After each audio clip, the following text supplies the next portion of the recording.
Good morning, everybody. Texas Homer here with Ian Boyd, and we are going to talk some schematics like we do on the Wednesday show for this lovely Thanksgiving.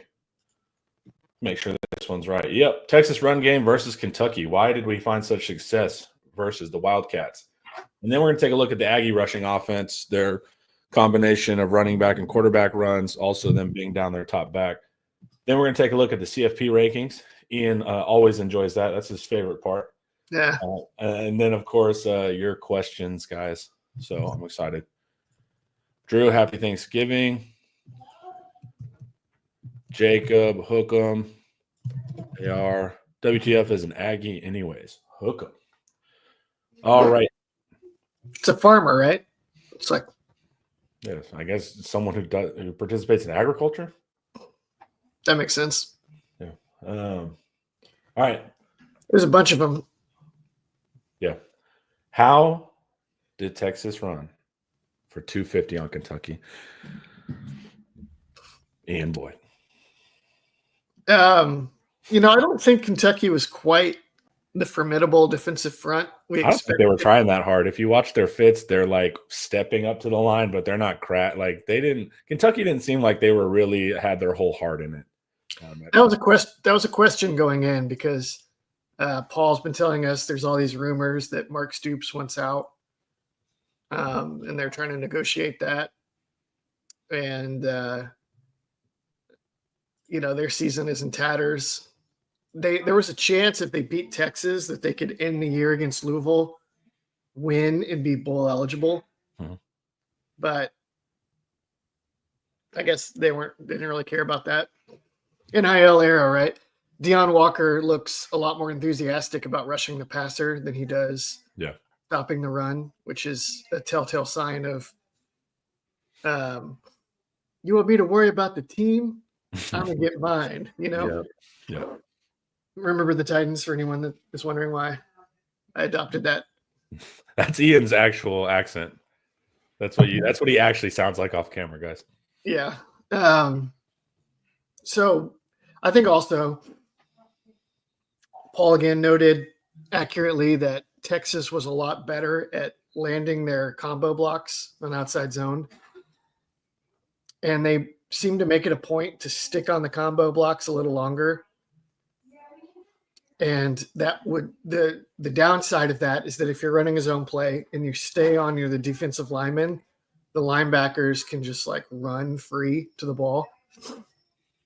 So they did a little more of that, and then they let the linebackers run free and just let the running backs sidestep them, and make them wrong, and then go eat in the wide open spaces behind the combo blocks.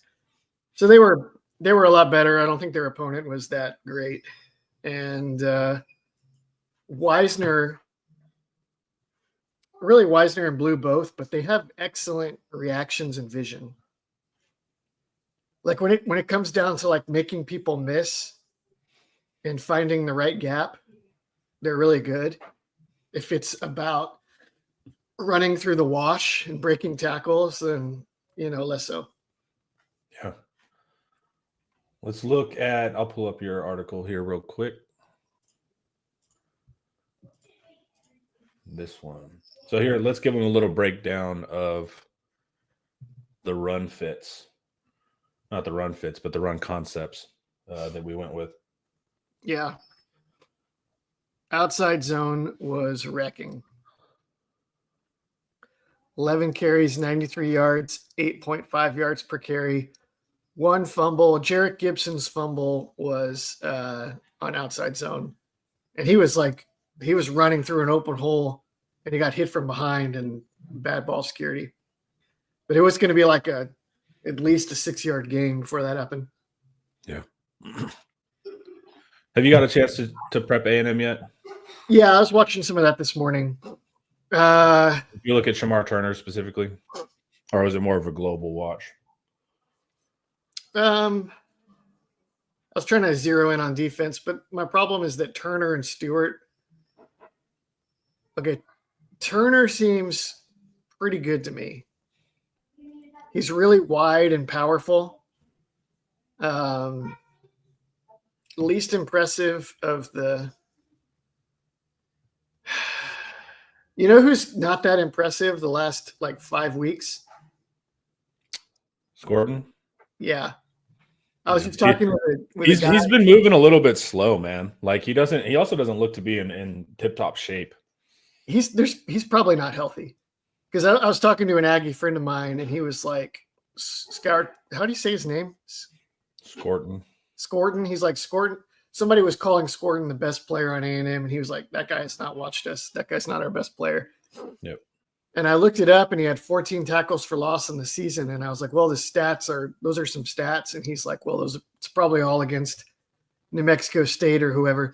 So I looked it up, and he has 14 tackles for loss and 5 sacks on the season against Arkansas, Missouri.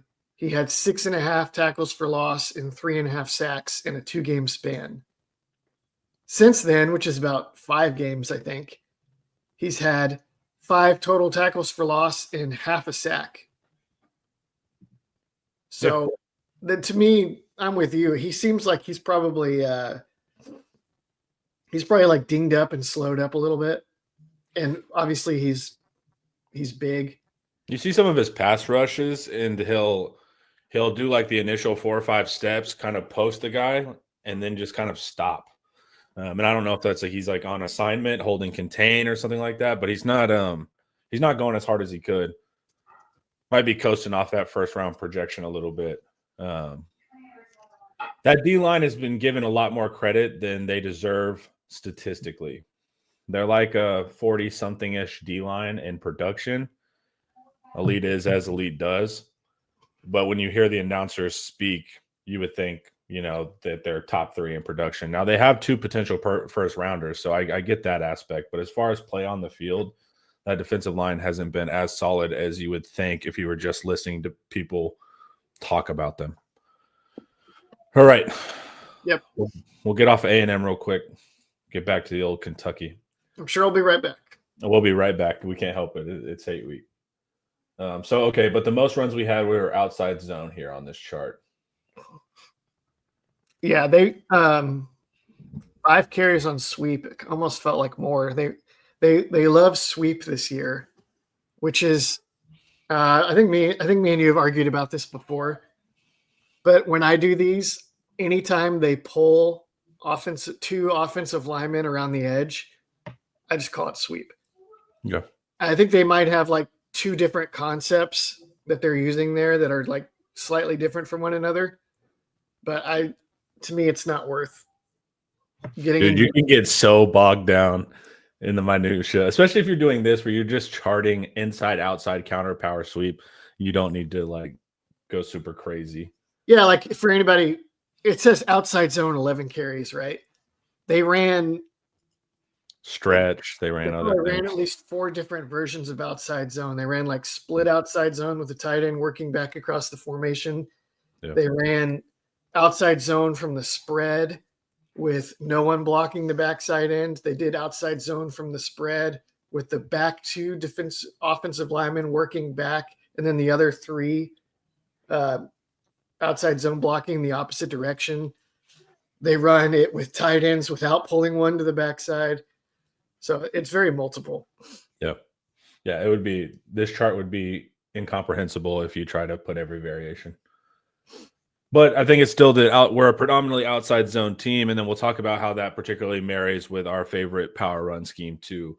That things can look kind of similar to opposing defenses. Split outside zone is probably like the bread and butter play of this team. Yeah. And can you explain split outside zone to people? Just what the key component is, what's happening with the tight end there. Ooh, my Quinn Ewers portrait deal from the Oklahoma game just fell down. Oh no. It's a bad omen if I ever saw it. It's a bad omen. Will Gallagher got that for me. It's awesome. Shout out Will, our amazing photographer. Yep. When you see our photos on Inside Texas, that's Will. Yeah, that's all Will. He's terrific. What'd you ask me? Oh yeah, split outside zone. You have a tight end that's off the line of scrimmage in the backfield. He may be like almost back like a fullback, or he might be like just off the line on the wings. And then the play starts in the line all zone blocks one direction, to his side of the field, and he works back across to the other side that they're opposite the direction the linemen are moving, and they leave the backside edge player unblocked, and he goes and blocks them. Yep. Well, surely one of these gifts is has that split action. Yeah. The key of out of zone running is you leave that backside defender unblocked. And so the offense has to decide what to do with him. If he's a slow non-athlete, you can just leave him unblocked and you don't think he's going to be able to chase down the running back from the backside. At college level, you play a lot of good defensive ends, so you need someone to come and block them. And then the flip on a power run, roughly, you're going to leave the front side guy unblocked temporarily until you bring the guy around. So it's all about what do you do with the front side end on the power run? What do you do with the backside end on the zone run, roughly? Yep. All right. This should be one here, I think. Surely. Yeah, because I see him. The tight end is set up like he's going to do split zone. Yes. So there's two tight ends on this play.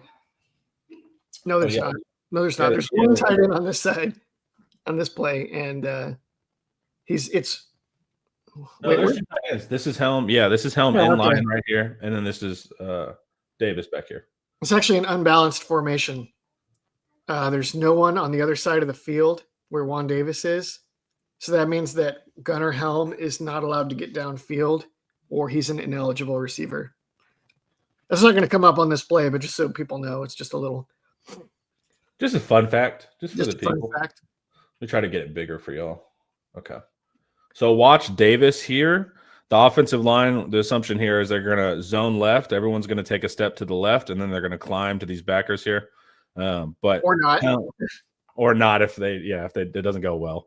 But Davis will come back around this side, and he'll block this end right here. I don't know if that's Weaver. It might be Weaver. Probably. Yes. The great thing about split outside zone for this team is that if you watch the block Davis through here, it's not a block. It's more of an Olay. He's just I'm going to make sure this guy can't make a play on the backside. That's all I got to do. I don't need to drive him. I don't need to move him anywhere. I don't even need to hit him. I just need to make sure I'm a speed bump. I'm a speed bump, or I'm in the way. So this really suits if you have a team that is heavy on receiving tight ends that may or may not be about that life in the blocking game, then this is one of a few run concepts that is very helpful because the ask of the tight end is not that big. Yep. So let's watch it again. Pay attention, guys, to what we're saying with the motion of the tight end coming back all across the line, because it's going to complement the next play we're showing you, and it's going to show you why defenses can get kind of confused and how you can marry multiple schemes together. No play in isolation matters in football. It matters how they marry with each other. That's what confuses defenses. So we're watching this tight end motion coming back around to block this in. They're going to always leave this backside defender unblocked in a zone run. Done. Like we said, Davis gets in the way. Good job. Okay, now let's explain. This is going to be Y counter, right? Yeah. Okay, so if we look, we have the tight end again in the gravedigger here in the wing, whatever you want. He's offset from the line. The reason why he's offset from the line is so he can have backfield action like we just saw in zone. He can come across the line. Now you're going to see a similar thing where the tight end is also going to come across the line, but they're running a different run concept called counter, which is a power run versus a zone run. Ian, very basically, can you explain what a counter run is? Counter runs and power runs are almost the exact same thing. But on a power run, your tight end or fullback kicks out the unblocked edge, and your guard pulls around and leads for a linebacker. On counter, the guard kicks out the unblocked edge, and the tight end or fullback lead for the linebacker. Yep. That's it. So the difference here in zone, if we were running a zone run, everyone is going to step to the left. If we're looking at this example, they're all going to step to the left, and then the tight end would be right here, and the tight end would come back around it. In a power run or a counter run, technically power is its own concept, but in a gap scheme is a better term for it. You're going to see this line actually block down. So they're all going to come this way. That's going to allow one of probably the guard here or tackle, GT, however they run it, is going to come around. He's going to get this end here. And then the tight end is going to wrap up and come to this front side linebacker, in theory. Yep. So we just saw zone where they step left, tight end goes right. And then we just saw this example of counter where the line's going to step right, tight end's going to go left. It looks similar. The only major difference ID is one of these linemen are going to pull, and that lineman doesn't pull in zone. So DJ Campbell comes and blocks out that end. We'll run it back again. Okay, so DJ Campbell, right guard, is going to pull around back here. He's going to smack this end. Helm's going to follow, and he's going to wrap up this B gap, and he's supposed to get to this linebacker here. Does he get to the linebacker? Yep, he does. Or clean up whatever he finds. Yeah, it can be most dangerous man. Yeah. Whoever can make the play. But that's what we're saying that's interesting with these concepts. Outside zone can end up looking like power. And when you have these two things running opposite directions, but still complementing each other because they're still visually similar, minus a pulling guard. And that's what can make it tough for linebackers and stuff like that to ID. Counter's my favorite. Counter's your favorite? Counter is extremely important for Texas because if you watch on an enormous percentage of Texas's deep play action plays, they pull a guard around like it's counter, and that's supposed to suck the linebackers in that are like, okay, moving gap, I need to go get there or I'm going to get run over. And then instead of leading around the edge, the guard waits on the edge and serves like a left tackle in space to protect that backside. And the quarterback, gets a deep drop and chucks it down the field. Yep. Yeah, fans, if you ever wonder why you see that weird pass protection, or people drop centers or guards, but they'll drop them outside, and you'll be like, why would you do that in pass protection? That seems like a lot of work. It's tricking them into thinking it's part of the run game. And they have a bunch of screens also where they pull the guard. It looks like okay, it's a run play. Oh wait, no, it's play action. They're going to chuck it deep. Yep. Oh wait, no, it's the tight end or running back screen. And now we have to go tackle them after we've already yo-yoed back and forth, Yep. Yeah. Those are probably the best plays in the playbook. Yeah. The screens. Yeah. Yeah, definitely when it comes to creativity, man. And like you said, when you're layering it down, making them be wrong 3 times is really impressive. So, okay, here's the thesis. We saw a really good run game. Some of it was backs, but most of it was just we had sound blocking. But I also want to stress this again. I think it's this play. Let's see how dedicated these linebackers are to actually stopping the run. I think it's this play. Let's see. There's not a ton of effort there. They'll step up. This is filling your gap. This is doing your job. You won't get yelled at in film on Monday, but this is not an inspired run defense right here. Well, this is also the fourth quarter after they've already been run on when they've been beat to death. Yeah. So in defensive Kentucky. Yeah. And thank you for defending them because they're kind of going through the motions there at the end on that final drive. And you're right, it could be them beat down, but I remember just kind of watching through the game and being like, man, we're running all over them at will. And then being like, they're also not really playing for Stoops currently. So how do you think this projects, I guess, going forward? Do you see this level of success versus A&M? That's the question.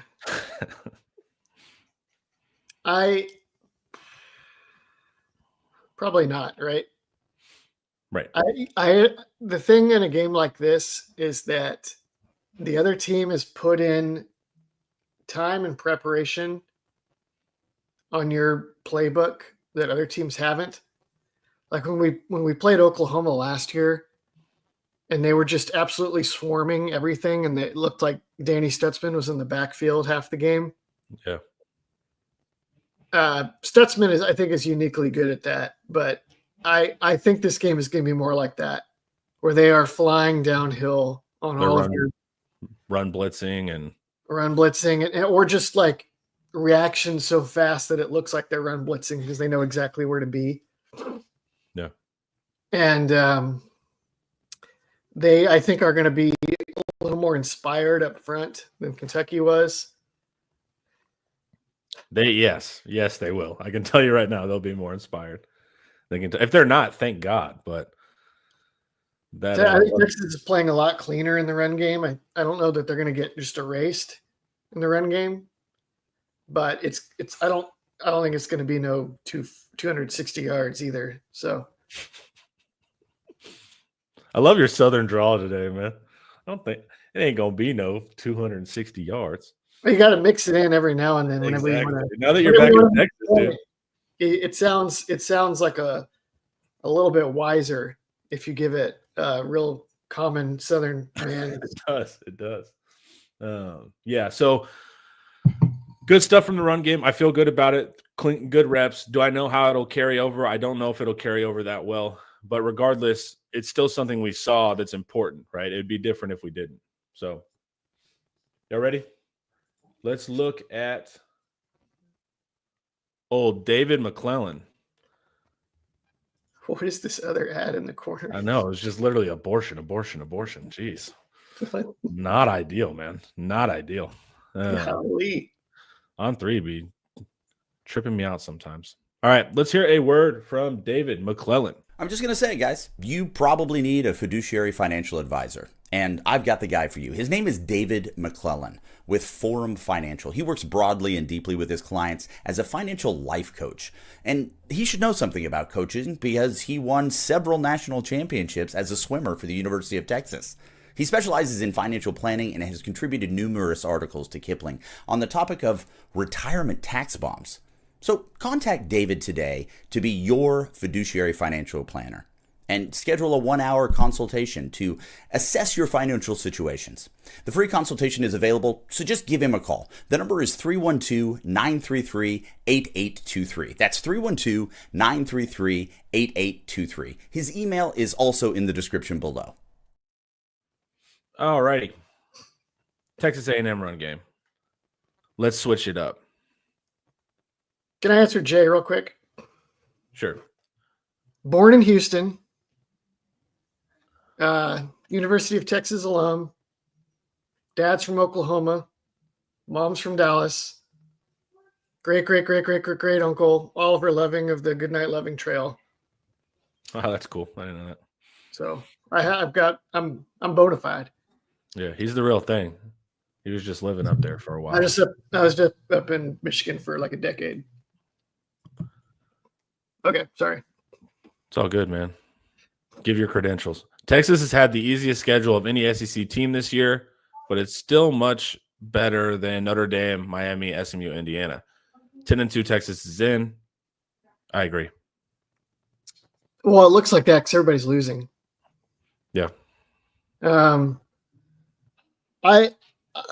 with Paul. I'm increasingly annoyed by the loss column bias in all of this. Where it's like, well, you can't put this 3-loss team ahead of this 2-loss team. It's like, well, why not? Well, because 3 losses is worse than 2 losses. Well, they didn't play the same teams. Like Yeah. I've been watching the A&M South Carolina game, and I think I'm hoping that there's a scenario where South Carolina gets into the playoffs. Because to me, that's one of the best 12 teams in the country. Dude, they're scary and they're huge, dude. I don't want to play them. Yeah. Right? Dude, let's keep Indiana. Let's not go putting South Carolina in there for no reason. We want to keep a couple of the easy wins. Let's keep Boise State in there. Let's keep Indiana in there. The ACC squads are a joke. Nelson says Clemson, number 12, is a joke. Absolutely. Clemson is a paper tiger. But don't worry too much about that because South Carolina is going to eat them alive this weekend anyway. And then that'll be that for that whole stupid Clemson deal. Okay. Notre Dame, I'm actually coming around a little bit on Notre Dame. Here, let's save this. We'll do this when we do let's talk about it later. CFP. Well, yeah, when we do CFP rankings, let's hit It's this. Ryan's fault. It's not my fault. It's not your fault. and you guys know better than to get Ian going on that. You know how he feels about his rankings. We'll cover that in a few though. So A&M run game, power run game. What's the big issue? What happened to A&M's run game that made it far less potent? They lost Le'Veon Moss. That's it. That's it. Yeah. Well, and they lost Reuben Owens too, right? Yep. I don't know how good Reuben Owens would have been this year, but no one does because he didn't play because he got hurt. No. Amari Daniels is just not really a big volume feature back kind of guy. He's like he's decent, but and they have like one of the scariest things about them now is that Marcel Reed is an awesome runner. Did you watch him in high school? Mm-mm. I can only imagine what it would have looked like in high school. He's like just impossible to tackle in space. He must have dominated. But if you don't let him get into space, then he's 180 pounds, right? And then all of his weapons are neutralized. I think the scariest thing for Texas is a team that can get downhill, double team, get some push, force the Texas linebackers to fit the run aggressively, and then just somebody that can just push forward and fall forward for consistent gains like Florida did. I think a team that did that to Texas would be a little bit of trouble. Similar to kind of the end of the Arkansas game, whenever Jaquindon power back was able to lean on us a little bit. Florida did it a little bit. Arkansas did it a little bit. Kentucky did it a little bit at times as well. They were just inconsistent. I don't think Texas is like bad at it, but you could theoretically attack them that way. And A&M is just not built for it without Moss. Yeah. Yeah, the inside running is less effective. So we had was Reed their leading rusher? He was in South Carolina, right? I think you have 16 carries for 46 yards or something like that. With Daniels only having 13. I wrote it. It's in the article. So right here. Yeah. Auburn. No, Daniels had 27 for 90. Yeah, so he led in Auburn and South Carolina. Marcel Reed led. Yeah. So that's interesting. Are they going to keep kind of doing that stuff? They kind of have to. Yeah. Let's pull these runs. So what is interesting, I don't know if it's they run midline option, but sometimes, you'll see them go through the A gap too. I'd have to look at the concept. But they'll do Marcel Reed as an inside runner. Now, of course, he's not going to cover up, and he's not actually doing that. They're pretty wide open, but it is interesting to see Marcel Reed's run ability. Let's check this out. This is a perfect example. This is counter, right? Guard pulls for the unblocked guy, and then the tight end leads. And the nasty feature of it is that they have a running back in motion, and your linebackers like to key the running back, but you can't key the running back. For one, he's lined up at receiver, so that's tricky. And for another, he's going outside. He's not the featured runner. The featured runner is the quarterback. So as a linebacker, you have to be ready for that. That's very different. It seems like Auburn, that wasn't really necessarily the problem for Auburn. Maybe a little bit. The guy on top, you see him chasing the motion. Yep. And yeah, then, that's pretty fun because if they run it to the boundary, let's see how he does it. If he gets it in, yep. So they're getting man and they're running to the boundary, and then they're taking that linebacker, they're pulling that corner. So now they've lost complete force. They have no edge. And so this wide receiver can now come block here, and you have the edge easily.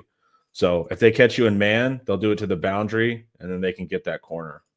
See, they're already out leveraged here. So Marcel Reed can come around. So here's the trick. The unblocked end spills the ball. He actually gets loose for a second. You want to box that in, which is tricky because they can run it to either side with the quarterback. But if you box that in, then now Marcel Reed has to pick his way through the scrum in the middle. And that's what you want him to have to do, because he's not gonna be able to do that very well. Yeah. But he spills it where they have no force because the motion. Yeah. And now you have, even if you have Marcel Reed in space. Which is the opposite of where you want Marcel Reed. The opposite of where you want Marcel Reed. So this is actually a downhill power run scheme, mm-hmm. but he gets to bounce it outside, and it's not because he's freelancing. That's like the right read. And then he's just a terrorist out there. So, yeah. So Marcel Reed, and so you got to be aware of their play design. They have some smart play design. And then Reed being able to get outside is going to be tricky because they're not going to have a ton of success running up the gut just because they don't have the personnel for it. So I've seen Amari Daniels when he has had success inside running. It's because teams will fit the run and there will be like a gap open. And Amari Daniels has good closing speed. So if he hits that gap untouched, he can go for like 60 yards. That's where I've seen his long runs on the inside, but it's not like that they're bruising guys and bouncing off guys up the middle. Then what is this one? Let's see. This one is it's like outside zone. Yep. Or is it actually? It's like pin and pull. It's a sweep because they're pulling this backside guard here and the front side guard. Quarterback sweep. And again, they have the running back go one way. And the running back takes the outside path and the quarterback takes the inside path.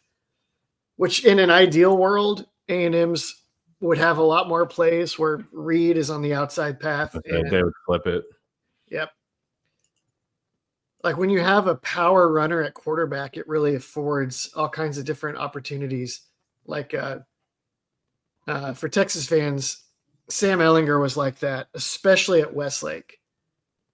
At Westlake, Sam Ehlinger had his junior year, he ran the ball like 230 times.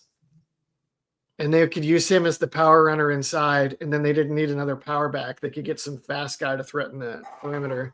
And Ehlinger was their featured runner. So big question with this style of outside running. Is that a good matchup for them? It's awful. Okay. Yeah. So why is it awful? Is it because Texas is strong laterally on defense? Texas is strong laterally on defense. They are designed to box plays in outside with edges. And like Texas's preference is to say, we're not going to let you get off tackle. You're going to have to earn your runs the hard way inside on our defensive tackles. And it's not quite as dominant as it was last year when the tackles were Byron Murphy and Tavondre Sweat, but it's still pretty bad. And as we've been saying, like Moss, Jaquindon Jackson, Jaden Baugh, or that Jacoby Lane for Florida, those big power backs, they could like get some push on Texas and do a little bit of damage. Daniels and Reed are just not that guy. I think Reed in particular, if he gets boxed in and he has to turn inside and take like gut shots from the linebackers or get dragged to the ground by defensive linemen a bunch of times in this game, I think that's like a nightmare for them, right? Like he could just get hurt, first of all. And if he's not hurt, it might hurt, and his eyes might get big and he might start playing less in control in the run or the pass because he's thinking like, I got to get away from those dudes, right? Yeah. Yeah. This is likely to be a factor on both sides. What did you say will be a factor? This hurting the quarterback and making the quarterback antsy, I think will be key to both efforts. Yeah, I in my breakdown, someone asked when my breakdown's coming out. It's coming out tomorrow morning. You'll have it for your eat some turkey and watch it, please. But there's a chance this is low scoring, that both defenses can frustrate the opposing offenses, which I think will be interesting. But that's the A&M run game. It's not a great matchup for them. Marcel Reed is a good running quarterback. So is Taylor Green. We were able to shut that down. Pavia is not the athlete of either one of those two, like testing wise, but Pavia was able to run decently and with scheme. We didn't see that a ton.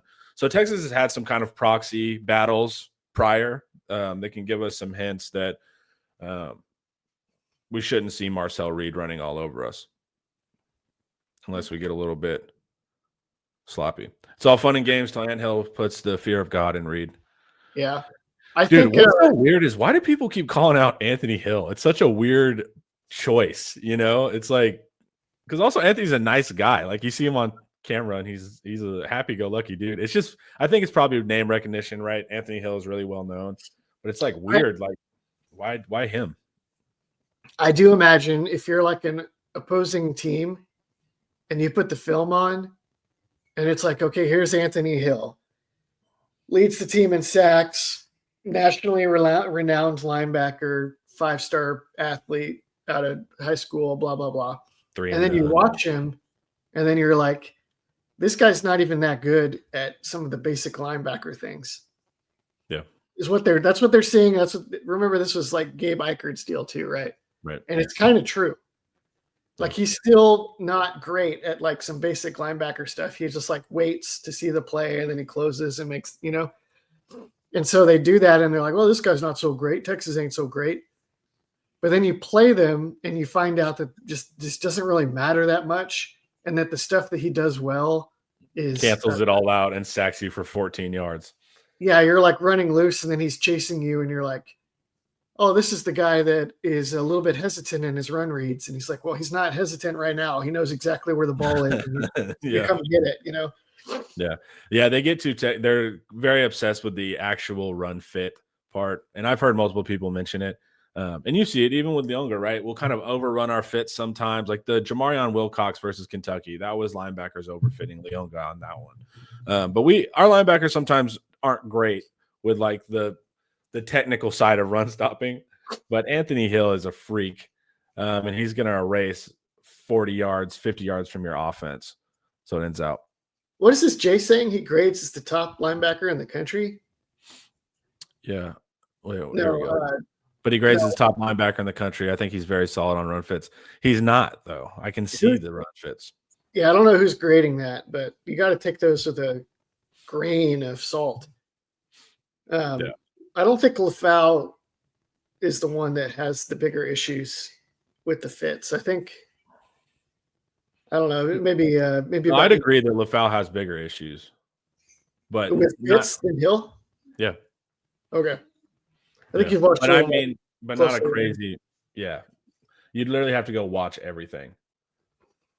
But yeah, I just remember that play we argued with us, and then we got Drew in there, and we were all trying to figure it out. I think it ended up being what you said, and it was actually Hill that had overrun it on that one. But that was, one play. Yeah. Well, we find as long as Leonga doesn't jump 4 gaps while not seeing the running back. Linebacker's tough, man. To stay disciplined too, man. Like, because a lot of the times in high school, these guys are such good athletes. They hunt running backs, not gaps, and it's hard to teach them to be sound, and sometimes it doesn't matter. Also, a rivalry game is different because, like I said, this is a game where you have an entire season of tape on the other team. It's basically like a championship game, the de facto championship game. It's a de facto semifinal, but even if it didn't have those stakes, it's often you play it like that. And you've been studying this team off and on, maybe for the entire season, depending on your coach's strategy. So you're going to see everything a lot faster. You could maybe like a good veteran linebacker playing in like his senior game in a rivalry, which Texas doesn't have that this year, but if they did, could probably like sketch out for you most of the other team's run game arsenal and how he would fit and defend each one. Yeah. So it's just a different deal. Yeah. All right, y'all, before we keep going, let's hear from Lux. This video is brought to you by Luxe Kitchen and Bath. Luxe has been offering high-end kitchen and bathroom remodels for 3 generations throughout the greater Austin area. With 5-star review after 5-star review on Google and Facebook, and an A+ rating from the Better Business Bureau, you can put your faith in Luxe Kitchen and Bath's award-winning designers and skilled craftspeople to bring to life that dream vision of your special home. But that's not all. Luxe's all-star team provides full remodels, large additions, and even commercial build-outs as well. So call Luxe Kitchen and Bath at 833-358-LUXE today. Or visit luxekitchenbath.com to discover where quality meets luxury and begin the process of transforming your home. Get a free quote today by calling 833-358-LUXE. That's LUXE. Or by visiting luxekitchenbath.com. Link in the description. LuxeKitchenBath.com, and you can see all the photos of their renovations. Looks good. All right, Ian. Now we get to talk playoffs. I know you're rearing to go. I love doing it. I just know that it's so silly because It changes, right? yeah. So here's what we got. So right now in the buys, we have Boise State, silly, Oregon, Big Ten, Miami ACC, Texas in the lead right now for the SEC. What in the? What's tripping you up? Arizona State? Yeah, Boise State with a bye. Mm-hmm. Yeah. That should not be the case. Yeah. I knew this was going to be good. They're like a Vegas underdog against any of these teams. Maybe they really just don't want a playoff game in the blue field or something. I don't know. But you'd figure they should be like the 12 seed. So, well, it's insane that the 11th ranked team in the country gets a bye in the playoffs. I get that we had to placate everybody, the smaller conferences, and say like, look, we're going to auto bid you guys. That way you won't get left out. But this is absurd. The 11th team in the country getting to sit out doesn't make any sense. Tanner Reimerson says, crazy how much easier the 5 seed path is than the 1 seed. I was writing about this last March or whatever when they dropped this. I was like, guys, the structure of the playoff means that inevitably the 5 seed will get a crap conference champion in the second round and a crap a little tiny school conference champion in the first round. Yeah, the incentive structure here is totally messed up. It doesn't make any sense. There's being the 5th seed is where you want to be, because you're not going to have a tough game as long as you're a big dog. You're not going to have a tough game until semifinals. Yep. You do have to play him though, which is one more game for Will Howard to get hurt or something. So yeah, the injury risk, but also it's like, what's worse, play a really good team, or 2 whatever games? I feel like you kind of equal out there. So it's the incentive structure is just totally screwed up here. I know what deals we had to make so the Big 12 and ACC and everybody would go along with it, but it's time to pull the rug. We were inherently dishonest, and now we're seeing that there's a lot of stuff in this one that's pretty crappy. Like Georgia Tennessee rematch in the first round. That's boring. That's lame. Also, let's say Texas beats A&M. It's not that hard. Whatever. They win by hook or crook, one or the other, and they're healthy. What is the spread in Texas versus Georgia and Atlanta? In Atlanta, spot them 3 right there. Well, Texas will travel though. Yeah, but it's still home base for Georgia. It's Atlanta. I don't think it's a full 3 for that, but 1.5 or 2, I would say. Quentin 7. I don't know, 6, something like that for me. What do you think? Who's favored?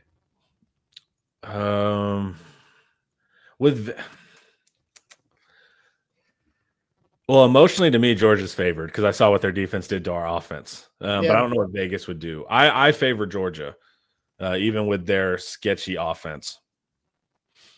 Georgia -2, Georgia -1. But they have I Texas. can see it pick them, but I'm having flashbacks right now, dude. Of Yeah, Walker right. and- Yeah, I think for us it's kind of hard. But my instinct is that Georgia is favored. If they're not favored, then I would be.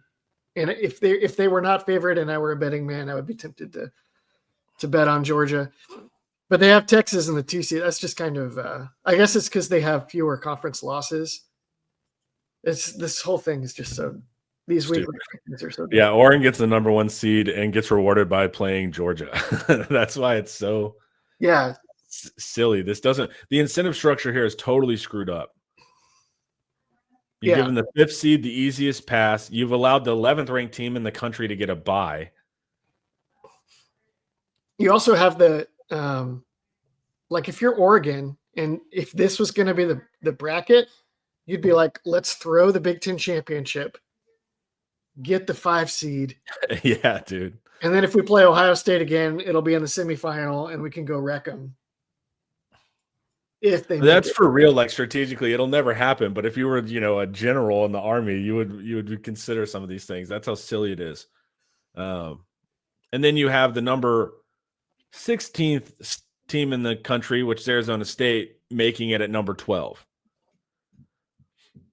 In Arizona State, they've had a fun season, but it doesn't make any sense. When the 16th ranked team in the country makes the playoff, it just doesn't make any sense. So I know we have to include the Big 12 because we made that promise, but we don't. In the future, we don't have to include teams that don't have to be there. When do you think the coup happens and we stop living this lie, Ian? After next year, they have the contract with this for 2 years, and then the next year we'll get the 14-team playoff with the only 2 buys. Is also why is Arizona State assumed to be the Big 12 champion? They're ranked higher than Colorado. Is it just because Colorado lost more recently? Yeah, they lost to Kansas. Yeah, but again, this whole thing is just so annoying because it's just there's loss column bias and then there's recency bias. If Colorado plays Arizona State tomorrow on a neutral field, then who's favored? I don't know. Probably Colorado. But I like Arizona State. I mean, but I've also only watched them play Texas State.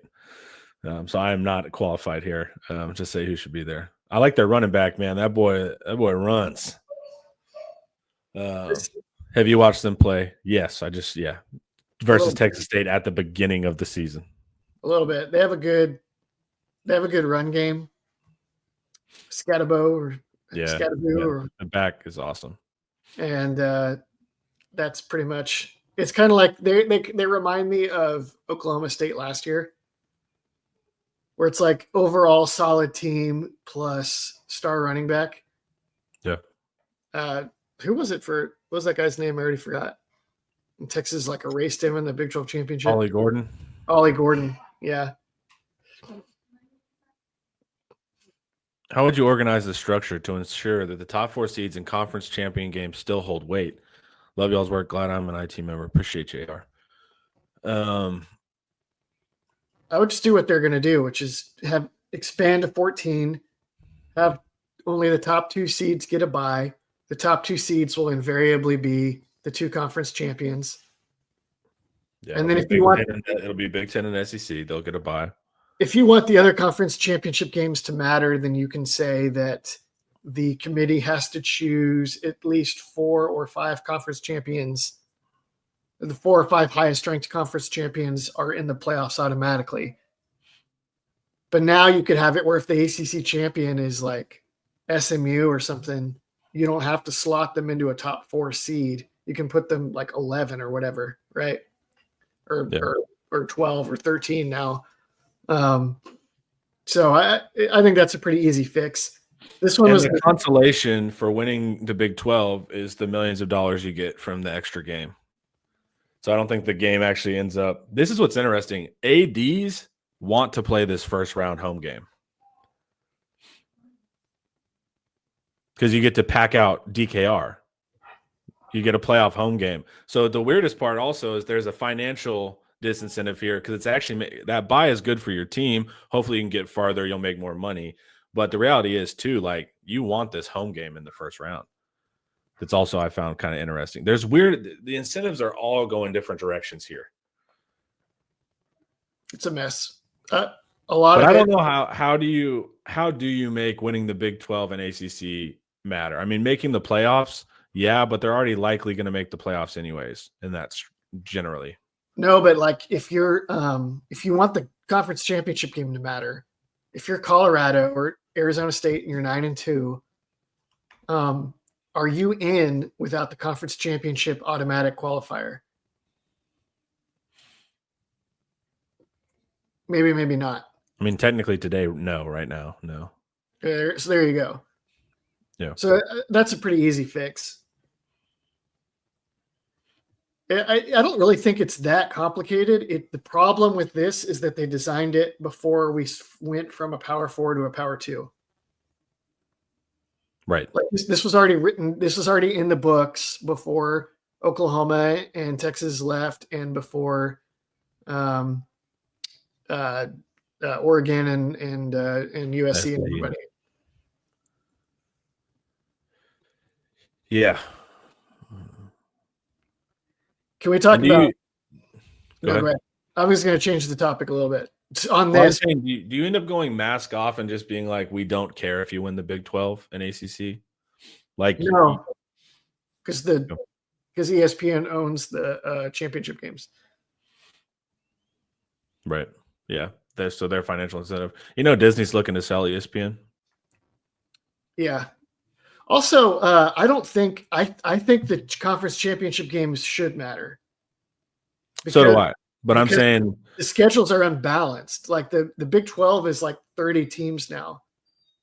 So having the best record or the best ranking after the end of the Big 12 season is not as meaningful anymore. Like in round robin, unless you play that game.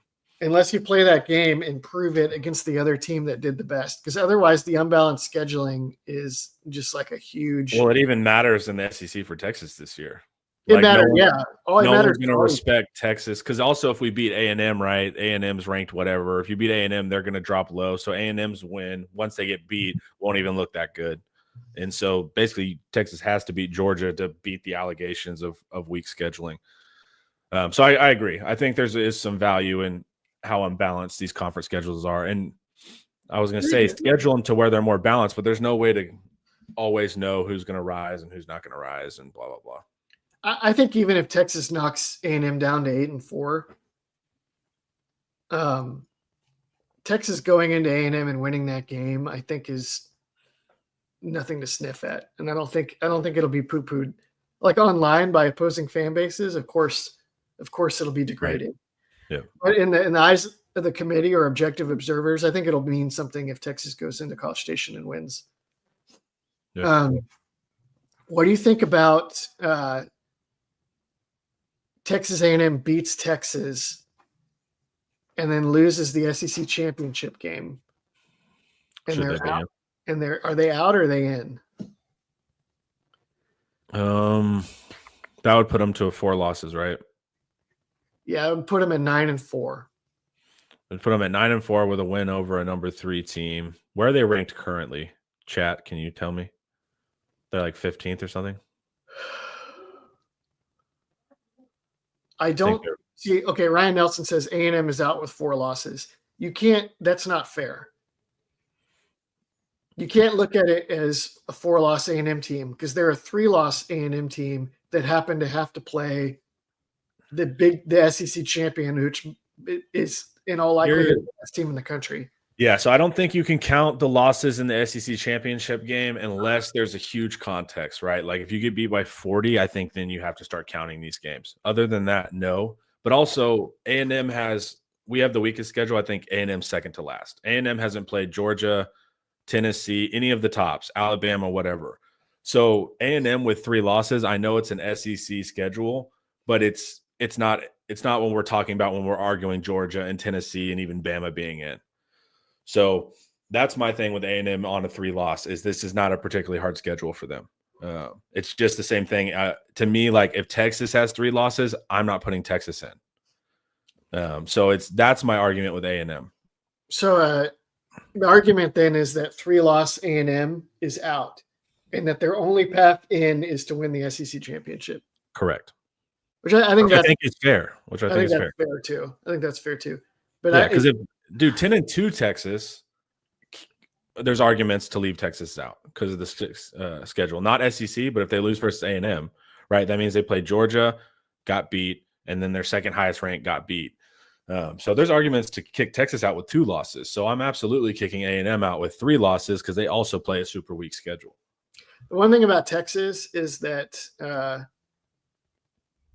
I'm pulling this up real quick. If you look at FEI right now, at 10-1, Texas has the 14th ranked offense and the 2nd ranked defense. Texas slipped to number 2 in FEI and defense, but they didn't really slip. Notre Dame tied them and caught them. So they have the exact same score because Notre Dame caught them. I guess they vault to number 1. Whatever. My point is that Texas has been whipping teams. Like they're not playing good teams, but the teams they're playing, they're dominating and controlling the games. So like if you're the committee looking at that, I think that counts for something. Like it's not like a Big 12 champion that's like TCU with all these 1 possession game victories. Yeah. You know, although TCU beat Michigan, but it's not like that. They're controlling games. I think that would mean something if you're trying to project which teams are going to show out in the playoffs and actually be worthy of inclusion. Yeah, I think it's fair. If A&M loses, absolutely out. If they beat Texas and lose in the SEC championship, still out. But if they beat, of course, then the auto bid path is fair because you can't having 3 losses against the bottom half of the SEC is not the same as having 3 losses against the top half of the SEC. A&M's losses would be South Carolina, who I think South Carolina should be in the playoffs. They have a good run. LSU. They have a shot. They have a shot at sneaking in. LSU, who since that loss has proven to be worse than we thought. They kind of fell off the wagon. The wheels came off the wagon for LSU. Yeah, and then Notre Dame, which, like we said, we just talked about, has an elite defense. But that team also lost to NIU the following week. But apparently that doesn't matter anymore. You can still be number 5 in the country, losing to a 6-5 G5, by the way, not some like special G5 team. I haven't thought about Notre Dame in a minute.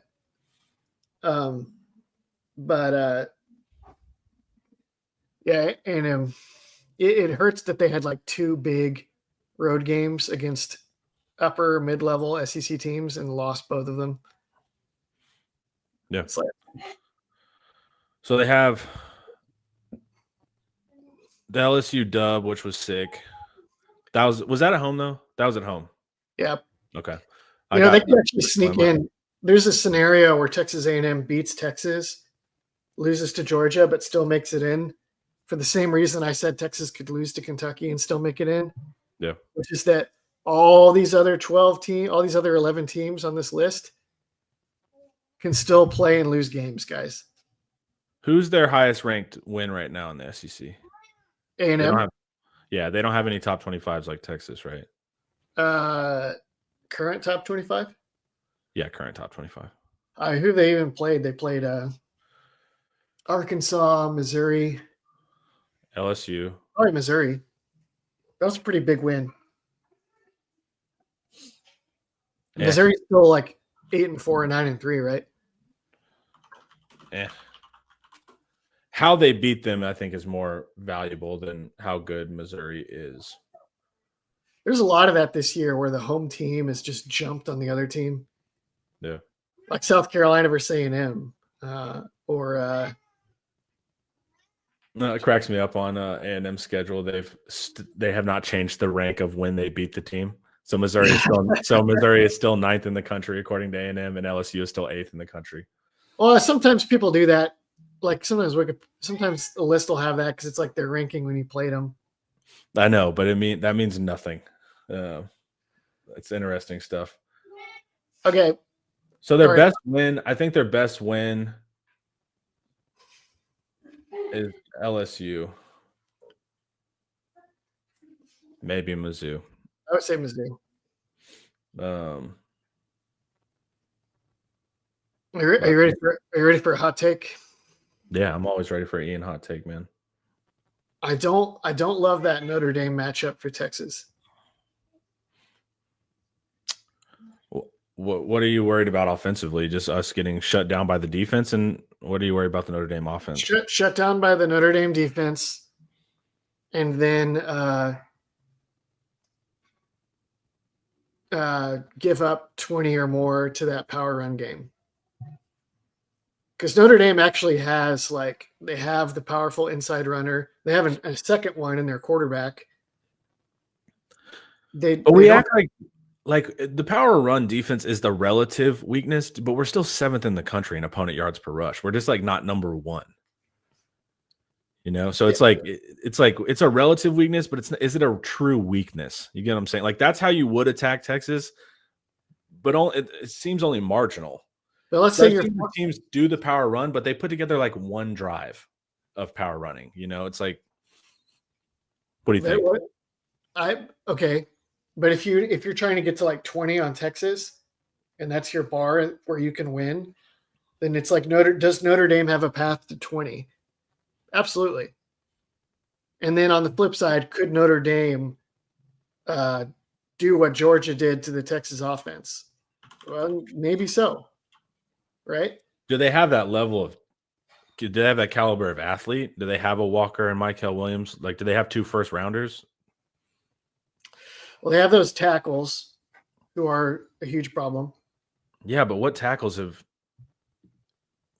wrecked us all season?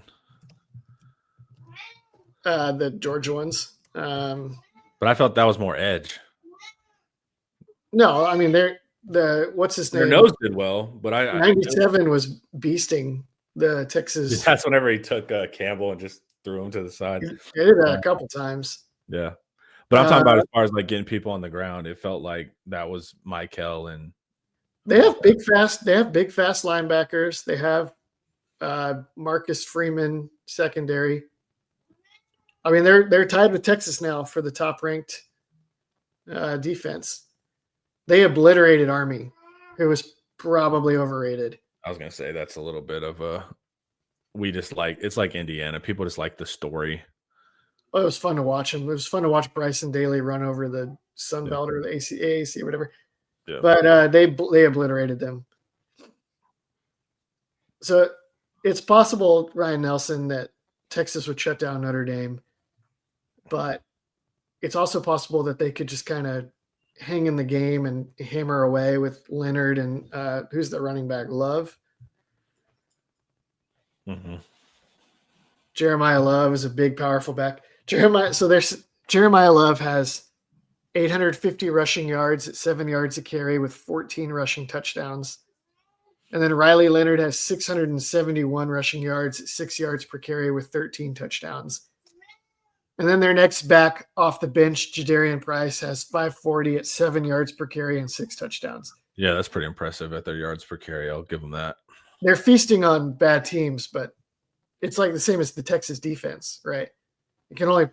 We've feasted on bad offenses a lot, yeah. So I just think that's people are dismissing Notre Dame too easily. On my Substack today, I'm going to note that, like, normally I would say the top spread passing attack with the best receivers usually wins the championship. Yeah. And I don't know if there's a team quite like that this year. And all the defenses are catching up to the point where it's getting really hard to win with passing. And you could win by zagging like Michigan did last year. If you're looking for a team on this list that could be like, we're going to play awesome defense, you're not going to light us up no matter what you do, and then we have a run game that can be consistent and be there for us every single week. And steal possessions from you. Then the teams that fit that description are Notre Dame and that's it. I was going to say, and Notre Dame. Right. So that, I mean, just sleep on the Irish at your own peril. I'm sleeping on them. No NIU loss will ever be forgiven. I will delete all the other 12 data points of context. I only need 1 point of context there, and that's that your floor is horrendous. For Charles, not Boise State, because Boise State has no defense. Yeah, they're kind of that's crazy to me, dude. Number 11 in the country cannot get a bye. That's crazy. That's crazy to me. And crazy disrespectful to the Big 12 as well. That's kind of funny. It is funny. Am Because right now, they don't even have, without Arizona State getting shoehorned in, the Big 12 is not even represented in the top 12 teams in the country, which is funny. Yeah. So, am I more scared of Miami's play style or Notre Dame's play style? Probably Miami.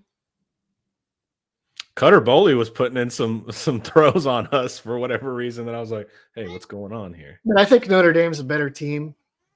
So it's like you play Miami, yeah. You play Miami 3 times and they beat you once. But they beat you by 30. They like whoop you you play Notre Dame 3 times. Maybe you win all 3, but each one of them is a nail biter. And you're like, I'm glad we don't have to play them a 4th time. Yeah. Yeah. Oh man. All right. We won't get to see you again, I don't think, until we'll see you on Deep Dive, but we won't get any live interactions because tomorrow we're not having a live show because it's gonna be Thanksgiving.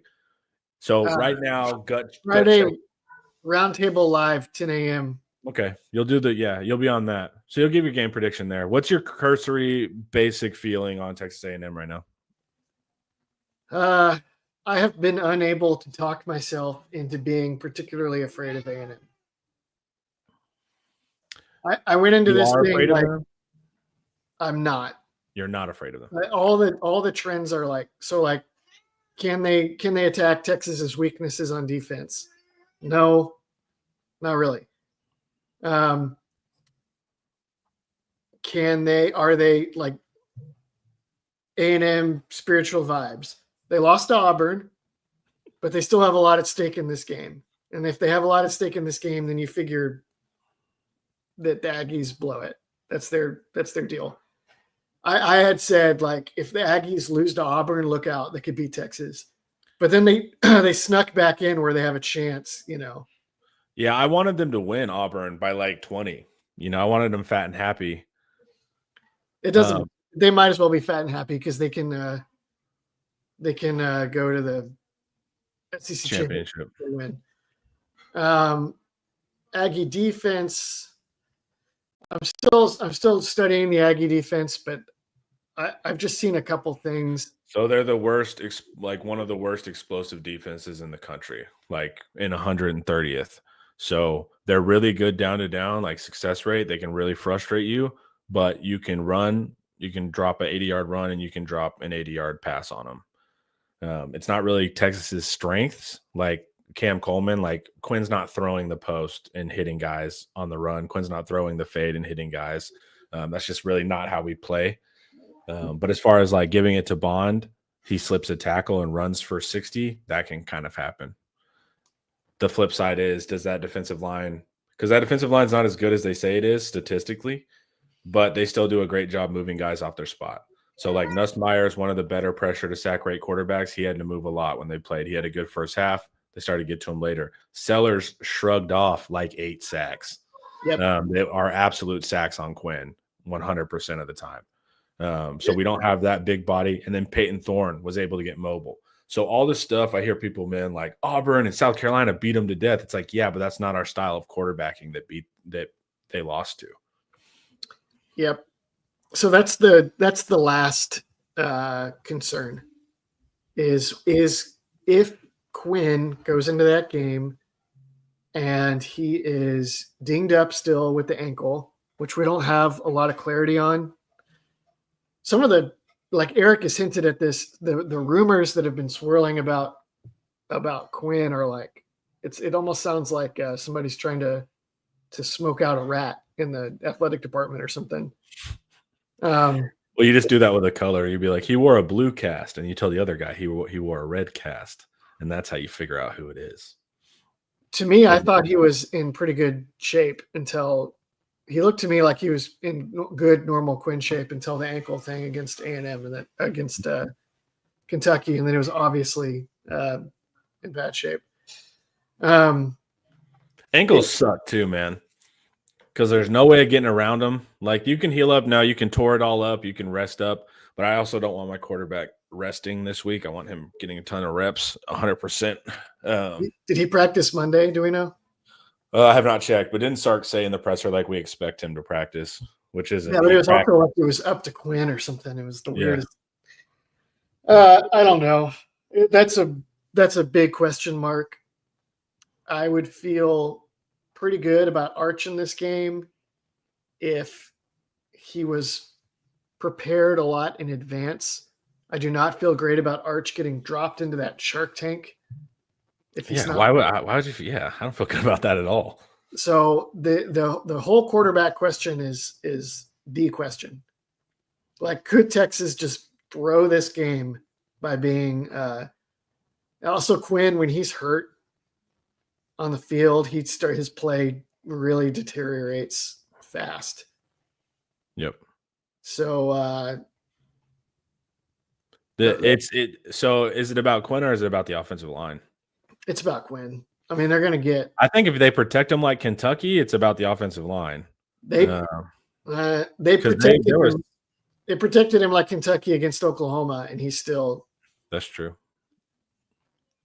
But he didn't even have to move versus Kentucky, dude. He literally just stopped and just throw, and I loved it. And he had I thought it made him. He still had a fumble 6, or whatever we call those. Yeah. But prior to that horrific play, it was interesting. That's my biggest thing, man, is like, can the offensive line protect him? But if Quinn's being asked to move off his spot a bunch of time and his legs hurt, that's not a good combination. I think Quinn really wants this too. So I think he'll fight like mad to try to win this game. Oh, yeah. Yeah. Like that, to be the to grow up as a Texas fan and then be the guy that gets to lead Texas back to A&M with SEC conference title. Like, man, that's what it's about, dude. That's like playing in your backyard, what you're thinking about. Yeah. His ankle is dinged up, but he's still gonna do everything he can to drag his team across. Yeah. How do you feel about how long do you think we've been repping this game? How long do you think A&M's been repping the game? The bye week. Same here. Do you feel the same for A&M? Because A&M was like bye week, New Mexico, Auburn, who they lost to, but probably didn't expect to lose to. So I feel like A&M's had like a solid 4 weeks on it. I feel like we've had a solid 4 weeks on it. Luxe was saying that A&M has concepts we haven't seen. I'm sure we have concepts they haven't seen. So it's going to be fun, man, because both teams have had – now no one will ever admit it, but both teams have had ample time to start plotting on each other. So yep, it's exciting, man. It's fun. Well, that's the great equalizer anyway. I think Texas totally has A&M outmatched. The big question mark is if they get a quarterback meltdown, then all bets are off. You know what's tough is listening to the interviews of some of these kids. They're not kids, they're young men, but kids in this sense. Like the media keeps asking them, like, do you understand how important this game is? They're like saying it kind of around. And like Golden's like, yeah, man, it's 2 big teams in Texas. Like it's got to be a big deal. It's like, no, Golden, it's not just 2 big teams in Texas. Because these players haven't seen it, So it's interesting, like watching them. I don't know if they understand what this game is, and that they will learn what it is on both sides. But it's not I don't think they fully get it. I think they're just like, oh yeah, that's a really big matchup. 2 Texas teams, like all that. Sark had a terrific quote about this that I caught, where he was asked about like the stakes of a game like this. And he was like, we've had former players come and talk to him. And he's like, I find that I actually don't necessarily like to do that. because a former player will come into the locker room and start telling everybody about his experience playing Oklahoma or A&M in the past, and they'll get like weepy and emotional and intense. And Sark is kind of like, hold on, this is too much. I don't want my kids to be thinking carrying this burden. I don't want them to carry this, because we know that like me and you can remember all the big moments from A&M games and Red River shootouts of years past. And the guys that played in those games will carry those with them, their whole lives. Right. Yeah. Whether or not you want your team to be thinking that way going into the game is an interesting question. Seems like Sark is like, maybe not. Yeah. But it is funny watching the media, like they're trying to warn the players of like, you got to get it. Watch them at the media availability. It's really funny. And how would they know, man? It's been 13 years. They're 19.